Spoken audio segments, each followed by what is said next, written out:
Ik ben geboren in de Vroedvrouwenschool in Heerlen en ik woon al mijn hele leven in Landgraaf. Ik woon samen met Emma en we hebben wat dat betreft een heel liefdevol gezin. Ik ben super trots op mijn ouders, op hoe ik ben kunnen opgroeien in Limburg. Het was niet altijd makkelijk, maar ik heb ook gezien dat het voor heel veel mensen nog een stuk moeilijker is. Omdat ik zelf het geluk heb gehad dat ik goed terecht ben gekomen, gun ik dat al die andere Limburgers ook en wil ik me daarvoor inzetten. Maar ik vind het echt belangrijk dat iedere Limburger telt. Dat betekent ongeacht waar je vandaan komt, wat je geloofsovertuiging ook is.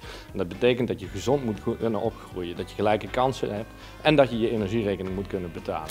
En dat is echt waar ik me voor wil gaan inzetten. Ik hoop echt dat we over 4 jaar kunnen zeggen dat we in Limburg de ongelijkheid tussen mensen, dat we die hebben verkleind.